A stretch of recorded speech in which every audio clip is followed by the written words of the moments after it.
Oui, bonjour à tous. Alors, dans cet exercice classique du jour, qui peut être abordé à tous les niveaux, de la cinquième au terminal, et c'est pour ça on dit que c'est un classique, et dont la résolution évolue selon les compétences du cycle. Nous nous attarderons sur l'une des compétences du cycle 4, puisque la préparation, c'est le brevet. En effet, la démonstration peut être réalisée de plusieurs façons différentes, allant de la cinquième à la troisième. Notre citation du jour. Les angles sont la façon dont la géométrie embrasse le monde. Ils sont les joints où l'univers prend forme. Voici notre exercice du jour. Avant l'exercice du jour, donc je vous partage d'abord les 3 clés pour une bonne résolution d'un problème. La première clé, lire activement pour saisir les informations fournies et identifier ce qui est demandé. Deuxième point, penser à une stratégie pour résoudre le problème, que ce soit en choisissant une méthode appropriée, en écrivant les équations ou en faisant un schéma. Cette étape aide à structurer la résolution. Et enfin, la troisième clé, vous vérifiez ensuite la solution pour vous assurer de sa validité. Cette phase permet de détecter et de corriger d'éventuelles erreurs, en gardant toujours à l'esprit que les erreurs sont des étapes vers la réussite. Voici notre exercice du jour. Alors, vous avez la construction et on vous dit soit un carré ABCD et 2 triangles équilatéraux AEB et BFC, comme sur la figure ci-contre. Comment montrer que les points D, E et F sont alignés? Donc, la première des choses maintenant, c'est faire le lien entre votre construction et l'énoncé. Donc, on a ABCD est un carré, pardon. Et puis, vous avez les 2 triangles équilatéraux, ça, le premier et le deuxième. La question est démontrer que D, E et F sont alignés. Il faut bien les voir là. Qu'est-ce qu'il faudrait faire? Bien. Alors, donc, bien évidemment, je vais vous demander de mettre la vidéo sur pause. Si vous voulez vraiment réussir, c'est ça. C'est le moment de se lancer dans l'exercice en passant à l'action. Donc, mettez la vidéo sur pause. Donc, je compte sur vous et puis après, vous regardez la correction. Je ferai bien sûr l'exercice au complet sur GeoGebra pour faciliter la construction. Mais normalement, si j'étais en classe, je la ferais à main levée et je vous conseille de la faire à main levée parce qu'on ne vous demande pas de la refaire. La première question que vous devez vous poser, qu'est-ce que j'ai compris? Qu'est-ce que j'ai dans l'énoncé? Et qu'est-ce qu'on me demande? Comment montrer que les points D, E et F sont alignés? Voilà ce qu'on me demande. Tac. Donc, je vais aller chercher mes points et je regarde. Donc, la première des choses à faire, c'est tracer cette droite. Faites attention, le fait de tracer cette droite et qu'elle passe par D, E, F, ça ne ça vous donne pas une vraie démonstration parce que vous ne savez pas si la construction est faite proprement ou faite à la main. D'accord? Donc, attention à ça, ce n'est pas une démonstration. Alors, voyons voir maintenant, vous avez tout ce qu'il faut. Maintenant, traçons cette droite. Et avant tout, comme cet exercice, c'est un classique, donc j'insiste, tout de suite, vous avez votre cerveau qui vous indique, si vous connaissez très bien vos cours, la méthode à suivre. Donc, nous, on va prendre la première méthode avec les angles, niveau cinquième.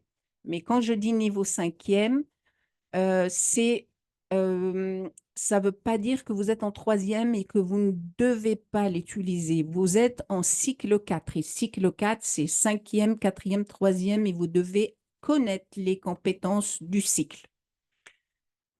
Voyons voir maintenant en traçant cette droite qui passe par les 3 points et en repérant tout ce que vous avez. Qu'est-ce que j'ai? On a le rectangle, pardon, je répète encore, on a le carré et le carré, il a combien de côtés? Il a 4 côtés égaux. Donc, je vais mettre l'égalité avec un codage. Pareil pour le triangle équilatéral. Là, c'est pareil ici. Donc, on voit déjà, on a plein d'éléments ici. On a les côtés qui sont égaux. Et puis, en même temps, qu'est-ce qu'on va démontrer et avec quoi? Donc, on nous demande de démontrer que ces 3 points sont alignés. Alors, pour les démontrer, eh bien, il faut bien démontrer, là, on repère qu'on a des angles, d'accord? Eh bien, il faut démontrer que c'est un angle plat, d'accord? Donc, je prends le premier angle qui est l'angle AED, d'accord? Le deuxième AEF, je les additionne, plus le troisième, c'est BEF. Eh bien, si j'ai 180 degrés, ça veut dire que les 3 points sont alignés. Alors maintenant, il suffit juste de prouver, de démontrer ou de calculer ces angles-là. On a déjà pas mal d'éléments. Voyons maintenant tous les éléments qu'on a. On a le rectangle, donc il y a 4 angles droits. Moi, je vais mettre les angles droits, juste les angles qui nous intéressent. Voilà, donc j'ai besoin de ça parce que je vais calculer d'abord en premier celui-ci. En deuxième, celui-là, il est tout de suite, il est immédiat puisque le triangle est équilatéral. Un triangle équilatéral, ça veut dire que chaque angle mesure 60 degrés, c'est-à-dire 180 degrés divisé par 3. Donc, ça fait 60. La somme des angles d'un triangle égale à 180 degrés, n'oubliez pas. Et donc, une fois que j'ai ces éléments-là, donc, je vais aller chercher celui-ci. Pour chercher celui-ci, qu'est-ce que je connais? Je ne connais pas celui-là. D'accord? Et pour calculer celui-ci, je vais repérer déjà tous les éléments. On continue. Donc ici, qu'est-ce qu'on a? Ben, on a l'angle droit, on a l'angle qui fait 60 degrés. Si on fait une soustraction, eh ben, on va obtenir celui-ci. Donc, le triangle ABE est équilatéral. Donc, ces 3 angles sont égaux à 60 degrés. Les angles du carré valent 90 degrés. Donc, j'ai l'angle EAD égale à BAD moins, pardon, est égal à l'angle BAD moins l'angle BAE. 90 degrés moins 60 degrés égale à 30 degrés. Donc, j'ai l'angle qui est ici, il mesure 30 degrés. Maintenant, je reviens toujours à ma question. J'ai besoin de celui-ci, de la mesure de celui-ci. Comment je vais faire? Ben, vous avez repéré ici l'égalité de distance. Ça veut dire quoi? Ça veut dire que votre triangle ici est un triangle isocèle. Qu'est-ce que ça veut dire? Au niveau des angles, eh ben, ça veut dire les angles de la base sont égaux. D'accord? Et n'oubliez pas, la somme des angles d'un triangle égale à 180, puisque ces deux-là sont égaux. Eh bien, comment faire? Donc voilà, vous commencez par préciser que le triangle AD est isocèle en A. Donc, ces angles de la base ont la même mesure. L'angle AED est égal à l'angle ADE. La somme des angles d'un triangle est égale à 180 degrés, d'accord?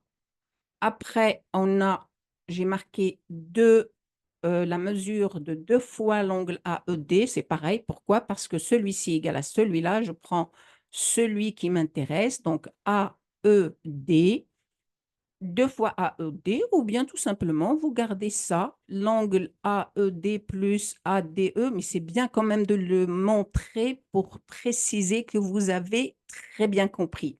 Donc 2 fois la mesure de l'angle AED égale à 180 moins 30 qui est égal à 150, d'accord?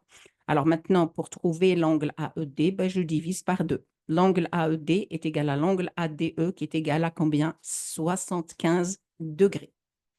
Voici nos 2 angles. Maintenant, qu'est-ce qu'il nous manque? Il ne manque plus que celui-ci. Donc là, déjà, ça commence à se voir. Ici, je pense que vous avez tout de suite repéré que pour trouver celui-là, eh bien, j'ai aussi ce triangle et je vois les 2 côtés là qui ont la même mesure. Donc, en fait, on va procéder de la même façon. On continue. Donc, pour trouver celui-ci, eh ben, celui-là, je pense que vous l'avez deviné. Celui-ci, vous le connaissez, d'accord?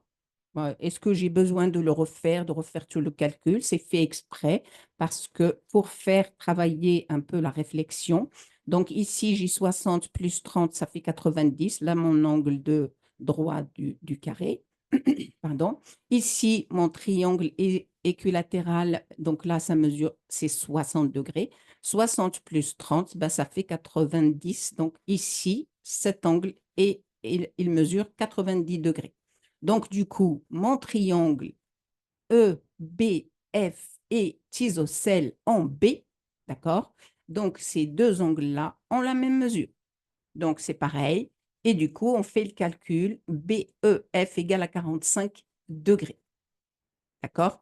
Ben voilà, on a pratiquement fini notre exercice. Voilà l'angle. Donc, DEF égale à AED plus AEB. L'angle AEB plus l'angle BEF qui est égal à 180 degrés. On parle de celui-ci, là. Donc, celui-ci plus celui-là plus ça. Donc, ça fait 180 degrés. Donc, qu'est-ce que ça prouve? Ben, ça prouve que votre angle est un angle plat. Et on vient de démontrer que les points D, E et F sont alignés. Voilà comment vous démontrez les points alignés quand on vous le demande. Ça, c'est une façon de faire. Alors, bien sûr, comme je vous ai dit, c'est un classique. Vous avez plusieurs solutions. Alors, bien sûr, plusieurs solutions. Nous, on a choisi la solution la plus simple pour tout le monde, pour le cycle 4, pour les élèves qui passent le brevet. Mais vous pouvez vous amuser avec, là, je vous donne l'aide un peu. Vous pouvez le faire avec le théorème de Pythagore en 4e. Vous pouvez le faire en trigonométrie avec de la trigonométrie en 3e. Eh bien, je vous souhaite un bon courage pour le faire. Et bien, si vous voulez vérifier, vous pouvez toujours proposer votre solution et je regarderai je vous donnerai mon point de vue s'il manque quelque chose aussi. C'est excellent. Voilà, n'hésitez pas à rédiger un commentaire pour quand vous testez. Alors, fin de l'exercice. Bravo à ceux qui ont réussi. Eh bien, on va conclure tout simplement pour vous dire que pour démontrer, nous avons dans cet exercice démontré que les points D, E et F sont alignés en utilisant les propriétés géométriques du carré ABCD et des triangles équilatéraux AEB et BFC en utilisant les angles. Ce genre d'exercice offre une opportunité d'approfondir notre compréhension des concepts fondamentaux de la géométrie. Je vous souhaite une excellente journée et à vendredi.